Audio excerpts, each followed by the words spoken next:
up at 2:31 of January of last year.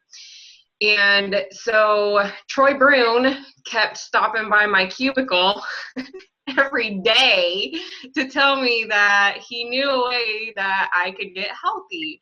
And at that point, I had done a ton of programs, and well, I don't even call them programs, a ton of things, because none of them had all of the components that our program has. And so I took a lot of pills and tried drinking all the shakes and tried starving. I tried all of that, and it did not work. I seriously don't remember, but I always say that I lost like 0.3 pounds in a few months of trying that. And so I did try Take Shape for Life. I kind of was skeptical. I remember sitting in the bathroom while my husband was getting ready and saying, you know, I can just try it for 1 month. I figured out that it's about the same cost as what I'm already eating. And, you know, at that time I was taking pills. So if I stopped doing that, that would help. And so he said, okay, you know, try it and see what happens. And so I did. And within the first 2 weeks, I felt amazing. I felt totally different. Not just on, you know, were my clothes already getting looser, but inside I could tell a difference. And so I became a coach on February 9th. My coaching bursary is coming up this weekend. So I'm kind of excited about that. But I became a coach on February 9th. Troy was my health coach, and Christy partnered to teach me how to be a coach. And so I started that, and at first it was not too awfully hard. I talked to a lot of people, and I like to talk, so that worked out. But there were times when I was first starting out that I felt a little bit uncomfortable about things, because mainly it was a different type of business than I had ever been in. I worked in government for 15 years, and just last month left my 15-year career to coach. And it was pretty awesome, but it was a process to get there. I started, like I said, in February, and I became ED in April of last year. And it was a process to get there. And I remember my first couple of months trying to kind of do things the way I wanted to do them. And so that meant that I wasn't maybe checking in with Christy very often, and I was kind of doing things the way I wanted to do them. And I got it. I understood some of the things I was supposed to do, but it didn't really feel very comfortable. It got me out of my comfort zone, so I didn't want to do it. And that wasn't really working for me. I wasn't getting very far. So I called her and said, well, you know, what else can I do? And she would tell me the same things over and over again. Well, did you try this? We talked about that. Did you try that? Well, no. And so finally I started trying the things that she suggested, and I am proof in the pudding that it works, because I did make it to ED in April, and I have never lost my ED status since then. There were a couple of months that I was a little bit scared about that, and honestly was kind of disabled by fear in 1 month of the fact that I wasn't going to be able to achieve that, and I was just going to kind of throw in the towel and be like, well, all right, well, maybe I can't do it. Maybe I can't do it. And I did. I came through that with some help from Christy and Troy and others, to kind of understand that, you know, sometimes it is scary, and the scary stuff is what makes us go farther. So I got through that month and thought, you know, if I can do it. I had had shoulder surgery. I was, you know, having a tough time in my personal life, and I sat in a chair for 2 weeks. Pretty much couldn't do anything. And I had a lot of time to get scared about things and think about things and talk myself into things and out of things. And I got through that by leaning on my mentor coach. And I kind of looked at that month and said, you know, if I can make ED during that, I can pretty much do it no matter what. And so now it's been more of a competition than how early in the month can I make ED. So I've been trying to move that up each month, and I have been. I did rank up to regional director by teaching someone else how to coach the same way that I was taught how to coach. And I also reached another goal last month of reaching the $10,000 frontline volume. And so not only did I hit ED, but I did surpass it by quite a bit. And I'm pretty happy about that. It made me leaving my job pretty easy because it was the best month that I had ever had. And it was scary to do that too. It was probably the hardest decision I've ever made in my career. Like, I don't have a degree for this. I do have degrees, and I'm not using them, but I haven't found anything else that is quite as much fun and doesn't feel like work and allows me to help other people and give back, some of the gifts that were given to me. So it's been a wild ride. I was very, very proud of, the person, Tanya, that we're going to talk to here in a second, that did some scary stuff to get to where she wanted to go. And I think that is probably a common theme you'll hear again and again. I listen to these calls a lot. In the beginning, Jim Rohn says, and Kim Fisk says, and Christy Brune has said that success leaves clues. And so you have to watch what people are doing, and it's not just really what they're doing, but what are they saying? What are the words that they're using? How do they look? Well, how do they communicate with other people? What are they doing? I mean, obviously they have something figured out. So I've spent a lot of time over the last 9 months really watching coaches on Facebook. I went to national convention and I asked coaches what they were doing, coaches that I knew were successful on the Fisk team and outside of the Fisk team. And I asked questions and I found out what they were doing, and I just decided that was what I was going to do too. So that's what I did. Awesome. I was going to ask you what your number one thing would be to tell people, to tell others, like your one tip, but I think you just said it. Like, watch those that have succeeded and follow their lead. I'm sorry, could you say that again? I couldn't hear what you were saying. I said I was going to ask you what your one tip would be for everyone that you've learned about, but I said you might have already just answered that as far as do what others do that are successful. Yeah, I do think that is has been critical for me. After I heard that tip of success leaves clues 4 times, it stuck with me. And now it's kind of my mantra in anything. If I want to be a healthy person, what does a healthy person do? Well, I have lots of people to look at now, but that hasn't always been the case, And I have a healthy sister, and she's always been healthy, and she has had to live a certain lifestyle to achieve that. And so even in that area, kind of thinking about, well, what would a healthy person do in this situation? And what would a business owner, or what would a successful health coach do? And I have been watching. I've watched a lot, and I've listened a lot. And I do think that you can overtrain in anything. You can spend a lot of time watching videos and listening and doing stuff, and while that's important, it's not going to get you where you want to go unless you're actually applying it.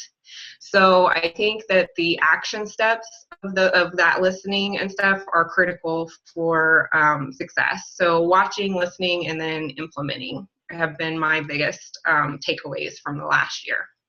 Great. Good job. Good job. Would you like to have the honor of introducing your new executive director?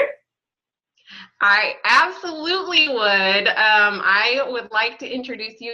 She was actually my first coach, and has ranked up to executive director. And Miss Tanya Buckingham became a client of mine very early on, and I'm not even gonna lie, she was kind of hard to get to be my client. I had to send her pictures of what I was eating, and I did because we were friends. That's not something I do now, but I did because I really wanted to help her. I know. And so I would like to introduce Miss Tanya Buckingham, Executive Director. Wow. That sounds so funny to hear Tanya Buckingham, Executive Director. And I mean, I love it. And even saying guest speaker, you have no idea. I mean, I'm such a shy person. Just saying guest speaker, Tanya Buckingham. When Christy put that on there, I just laughed, you know. She goes, me? I have to speak? Yeah. I know. Okay. But anyway, I started on the program in April, and like Kelly said, I had her send me pictures of what she was eating every day, every meal for like a week. I can't believe it now that I had you do that, but I did. So I just knew that I needed to do something. I was miserable. You know, I was like over 200 pounds on cholesterol medication, which now has been reduced, and I think probably soon I'll be able to get off of that. But I have lost 55 pounds, and I've gone down from a size 20 to a 10, which is crazy. Wow. But it's been awesome. I've loved it. Being a coach is something that I love doing that more than I love the job that I do full time. I mean, I wish I could do this all the time and nothing else because I like it that much. One of the problems that I had with coaching is I try to chase down my clients. And Kelly can tell you, it's like I had a few people that I felt like needed the program, and I just kept calling them, the same people over and over again. And I kind of got a little down about it, didn't I, Kelly? I kind of was like, hey, I don't think I can do this. And so I don't know. Then Kelly decided that she needed to come down and visit with me one day in my office, closed the door, and had a conversation with me on how everybody goes through this. You know, I was kind of feeling like, well, maybe this isn't something that I need to do, you know.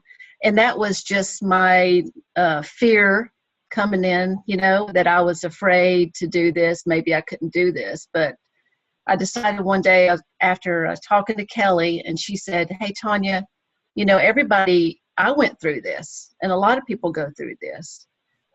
So her coming in and visiting with me and having empathy for me for what I was feeling made me feel better, made me decide to shake it off and change my attitude. And, you know, I didn't even have a client that week because I was, you know, getting kind of down about it. But after I had that conversation with Kelly, and she talked to me about it, and that week I had like 3 new clients.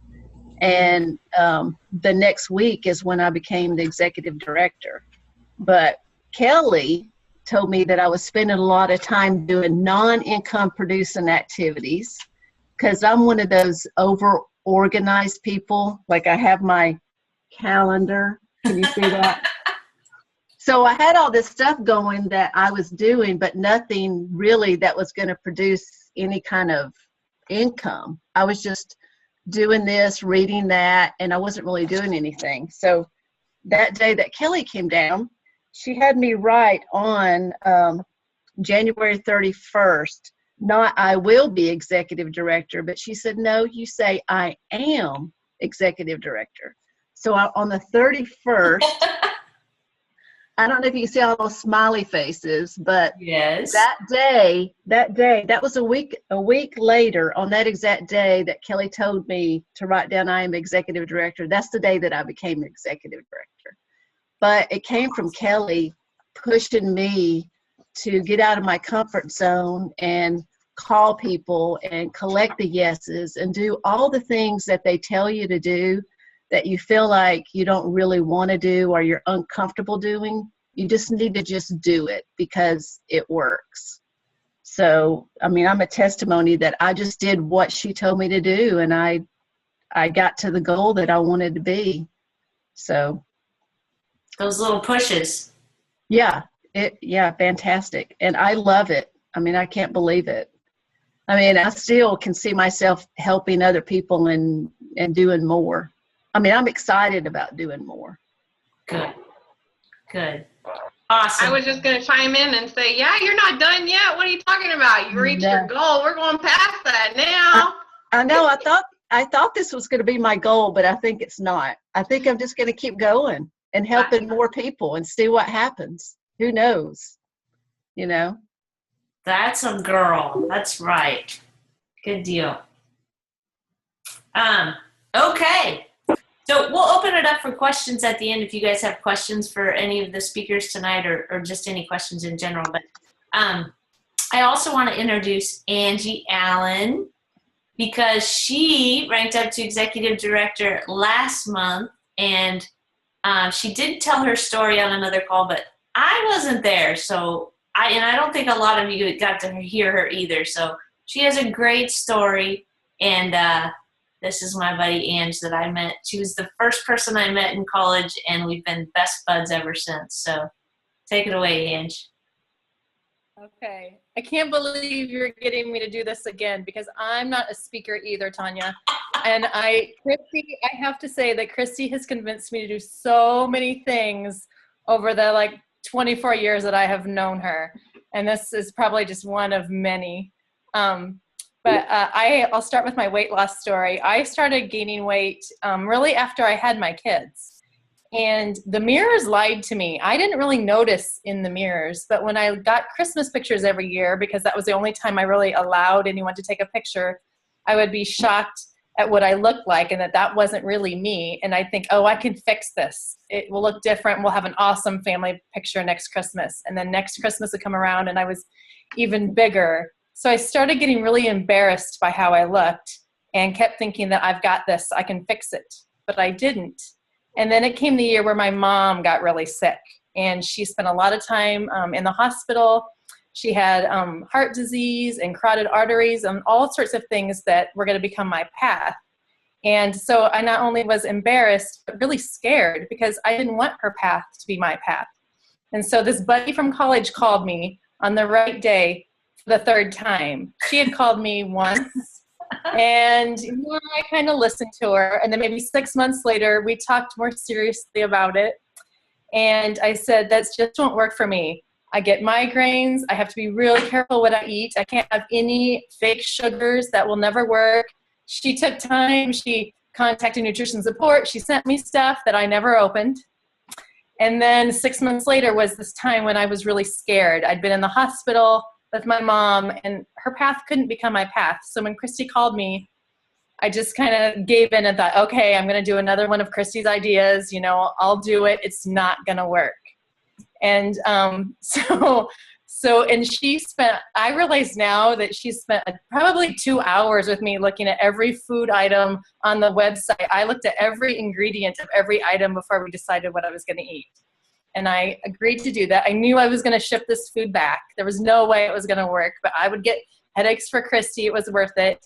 And the first few days I had headaches, but they weren't migraines. So it was okay. I hung in there. And then within 10 days, I felt awesome, you guys. I had all this energy, which I'm sure you know, but I had hope that my mom's path didn't have to be my path and that I could do this. And I knew it was going to take time, but it was like a comforting feeling that it wasn't going to happen overnight, but it was going to happen. And I had this new life ahead of me. And that was awesome. And I kept to myself. People had to pull it out of me, what I was doing to lose weight.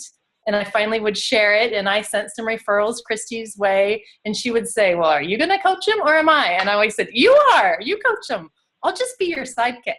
And she'd laugh and try to convince me to coach. And I talked to Kim, which I thought, oh, that's nice. I just met her mentor. I realize now we did a story call and I shared my story. And I thought, oh, Kim tried to convince me to coach, but it wasn't for me.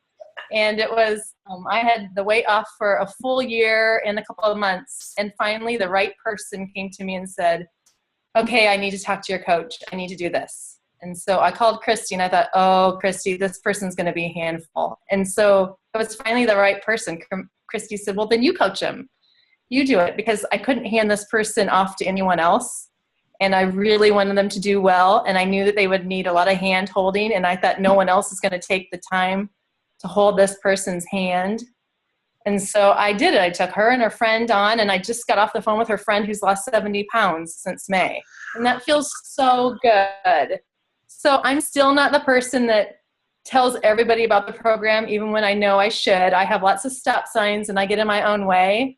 But I love my clients and I take care of them, and then they refer more people to me. And that's honestly how I've had the number of clients I've had.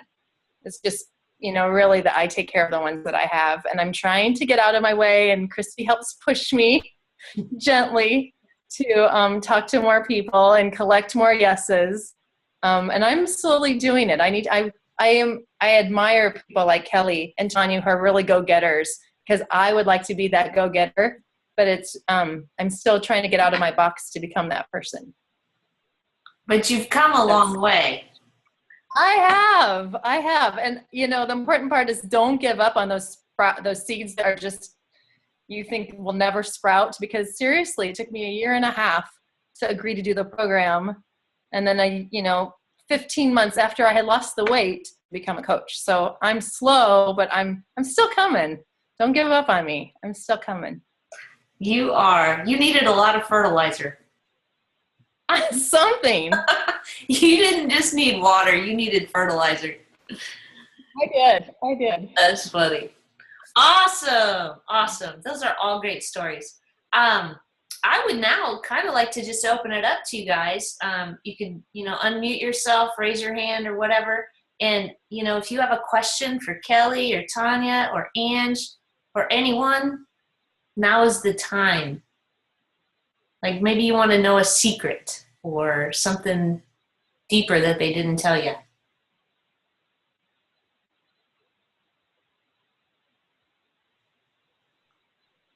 Nobody wants to ask a question?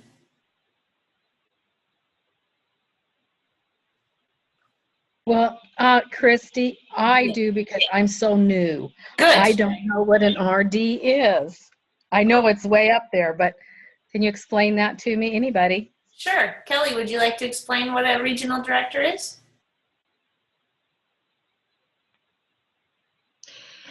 Yeah, sure, I will. A regional director, basically, when you go into your Office in Motion, there are guidelines for how you achieve each rank, and you can click on them and it will explain to you exactly what it takes to achieve that rank. And for a regional director, it is at least 6,000 in frontline volume. So that means the orders that go through in 1 month's time are $6,000 or more for the commissionable part of the orders. And then it also means that you have trained another coach to rank up to executive director who is got 6,000 frontline volume themselves. And I am also certified, so there's that piece to it. And I'm not fully integrated at that level, but am working towards that. So that means that I have a couple other things going on that I don't yet, which means I would have some more senior coaches and a certain level of group volume. I do have the group volume, but working on building coaching team. So once you get to executive director, the focus becomes training coaches after that. It's kind of known that you know how to acquire clients and you know how to support clients. And from there, you are teaching coaches how to do the same thing. Perfect. And just to break that down even simpler, basically to make executive director, you're helping there's a new integrated plan now, but let's for fun, just say about 20 clients.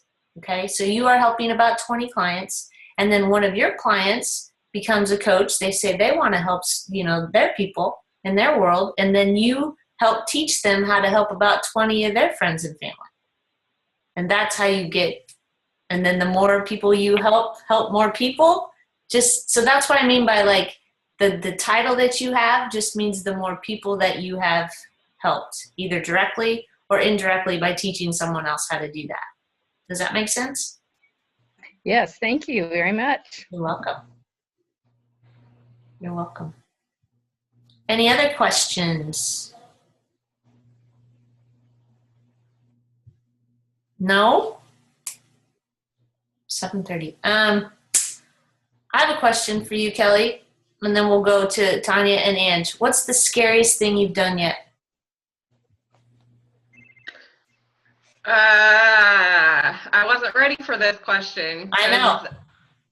Well, I will say that I think that there are different, any personality can work for this job. I mean, I hear Angie and I know that Tanya have both, and I have talked about kind of not being so out there, and I'm really out there. And so I think the scariest things that I have done has been calling people to collect a yes, which I still don't do all the time. But I do it more now than I used to. And I think that's scary. And I think probably one of the scariest things I did was go to my first event. I'm not even going to lie. That was pretty scary because I didn't know who I was going to meet. I didn't know who I was going to see there. But what I can tell you is that first event changed my entire life. I had a very, very, very hard time getting there. My son was suspended from school on my trip out there. I was stressed. I was in tears. I just want to come back home, and I hadn't ever even met Christy face to face, but yet here I was trusting her and going out to this event, and it was really scary. And I have to say that when I got there, and a lot of people are just hearing me say for the first time some of the things that really happened, with my son and just the stress I was under there, and they welcomed me with open arms and treated me better than I think I've ever been treated at any type of job. And it was an experience that I really can't put into words probably, but yeah, it was scary going there. It was scary not knowing who I was going to meet. It was scary not knowing what I was getting into. And I don't regret going for 1 minute. And I then went on to go to national convention, and that was probably the second best experience.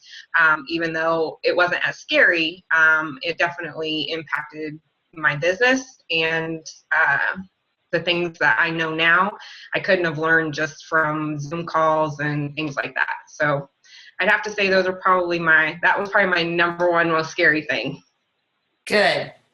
That was a scary thing. You're right. And it turned out great, didn't it? Yeah, like I said, it impacted my entire outlook on everything. I wouldn't change it for anything. I, met a lot of people that you see in Dreamweavers. I met them before I ever even met Christy, who was my coach, who was telling me what to do, but I met all these other people because Christy wasn't at that event. She was in Mexico. And so I wasn't on vacation. I was at my sister's wedding. Give me a break. Yeah.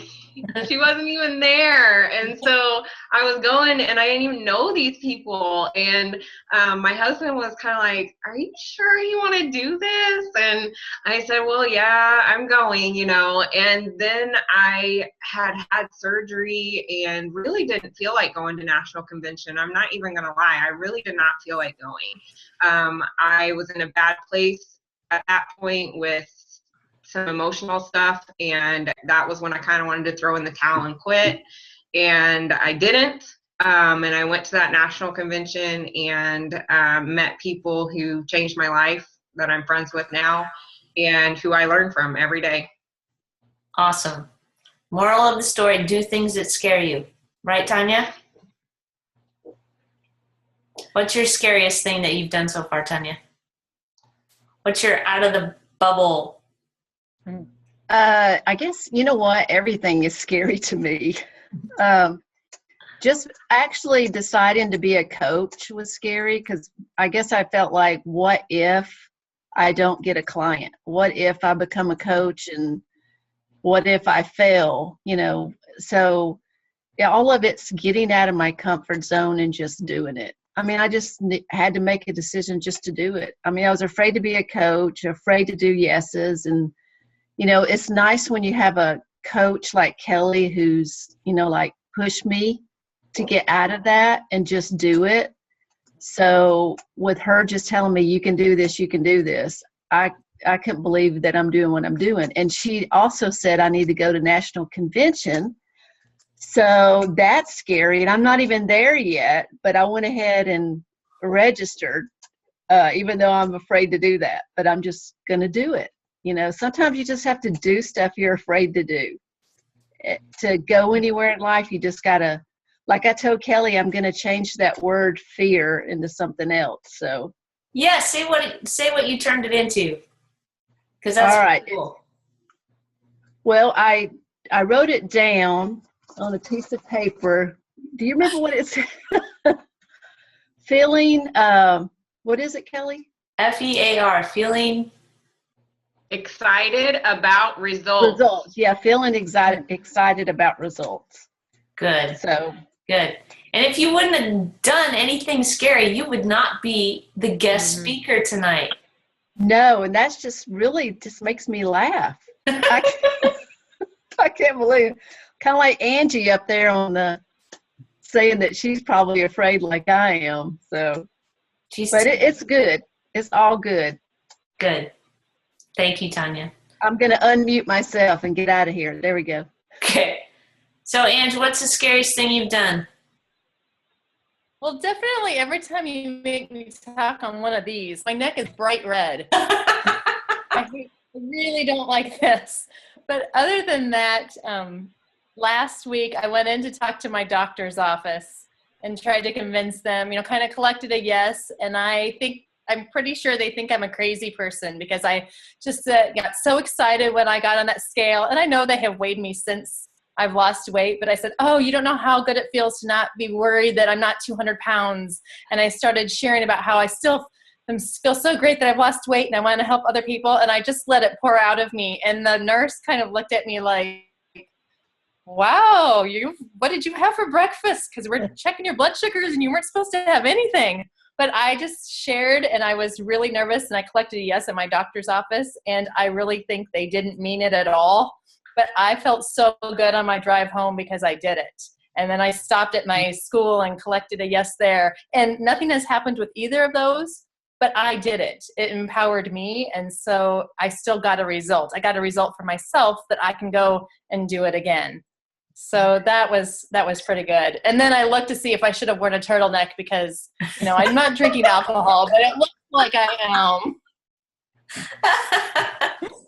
Oh, and she calls me because we had a little pep talk too before she did this, and then she calls me and she's like, I did it! She was so excited. So that's awesome. Yeah, and just to touch on real quick, we got about 5 minutes, but like Kelly Killam, can you talk? I think so. Can you hear me? I can hear you now. Good. I would like. Because I'm on the phone and on the computer because I can't get my computer to do the audio. So okay. You're so special. That's why we love you. Yeah, I am special.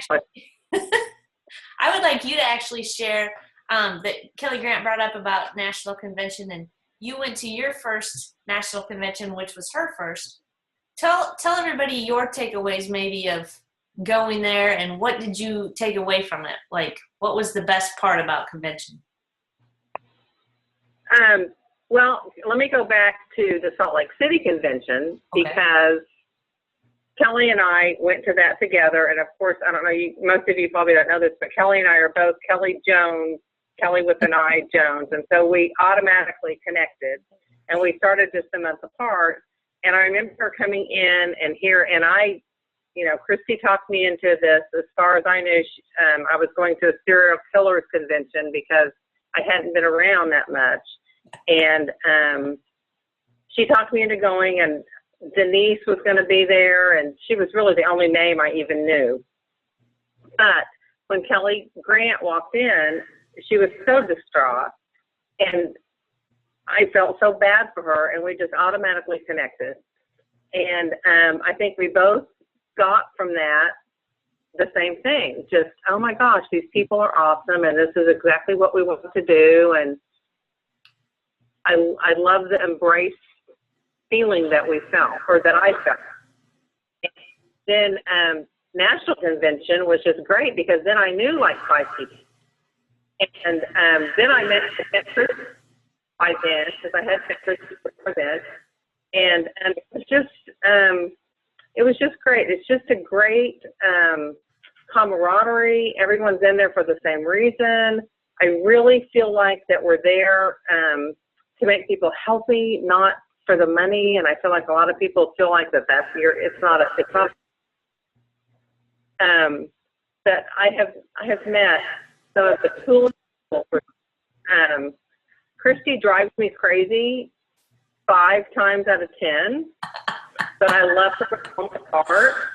But she pushes me to the point that I don't be put. You know, what did she said to me yesterday? Success leaves clues. You know, I don't want to look at clues. But I've thought about it for 4 days. So she's really good at what she does. And National Convention just convinced me that this is exactly where I need to be. So I'm a personal trainer, and I have been that for 20 years, but have never done the nutrition part. And now that I've done the nutrition part, I feel like I've made full circle. So I don't know, I've made great friends. I'm kind of like Tanya. I don't feel very good doing stuff like that. So I avoid it. And then Christy calls me and pisses me off. And I do it. And so, you know, I mean, but I have to get out of my comfort zone. And I like being in my comfort zone. So, you know, I just encourage you all to get pissed at Christy or Kelly or whoever your coach is, and then step out of your box, and here we be. So. Nobody can say it like you. How was that? That was good. That was good. It was true. I'm just telling you, it was true. I know, every minute of that was true. Yes, it was. That's funny. So, and I'll take more questions, but just to follow up on the National Convention thing, you guys may not have even know it. Some of you are brand spanking new, but we do have a National Convention that happens once a year. This year, it's going to be in Anaheim, California. Woohoo! And it's going to be July 6th or 17th through the 20th. You are all qualified to go, okay? And what it is, like from your first event, if you've never been, what you're going to take away is, number one, the people that you meet. You just can't put it into words, just like what they say. It's the most genuine, it'll fill your heart, people, and you'll be just so proud to be a part of this, and you'll really get it. You'll really get what kind of mission we are on, which is amazing. So just talk to your mentor coach about it. It's a ways out there. So if you plan now for it, you can all make it happen. And if you do, if this is something you really, really, really want to do and you want to take seriously, that is the best thing to do for yourself, is invest and go to this event that you can, and just, I bet you, well, I would say $1 million, but you won't ever want to miss another one, because that's how great they are. So Alicia, you got anything to add to that? I got 2 minutes. You know to time me. The only thing I was just thinking is about the very first convention that I went to, and Kim actually was in Wichita, where I live, and I barely was a coach for like 10 minutes. I don't even know if I've even, hadn't even bought my coach kit. And she's like, okay, now you need to go to convention. Well, that was like, it was June. It was in July. And I thought, my husband's already going to think I've lost my mind. I'm going to be a health coach. And then I'm going to tell him that I'm going to go to this convention. So anyway, and I did. I said, I really want to do this. I'm really interested in this. But because her words were, I think, were, you don't even know what you're really involved in until you go to convention. And so, I just thought, I know I love what I'm doing with my few little friends. And, I wanted to find out really what am I involved in? So, so that I think you kind of said it, but that's what I remember her words were. And yeah, I've only missed one, and I did not want to miss it, but my day job plugged me into a training at the same time that I could not get out of. Otherwise, I go to every event that I possibly can. So, yep, they're awesome. Thank you. Thank you. Any final questions or comments?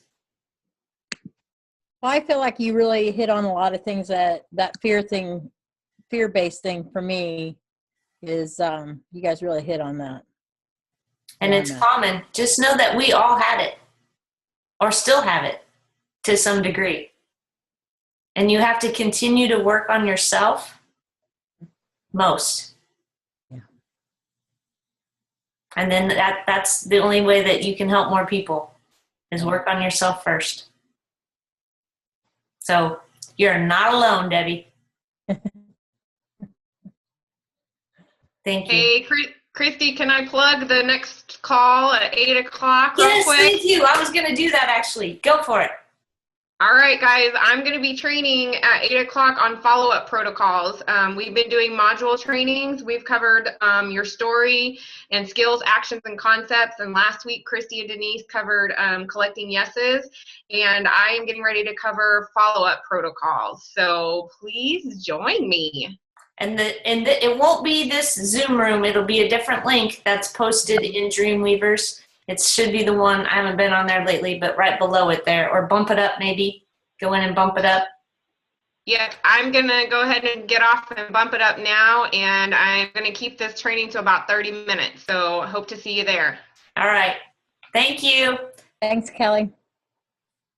Thanks, everyone. Thanks for being on tonight. It was fun to see everybody's faces. Thank you, Christy. Bye. See ya.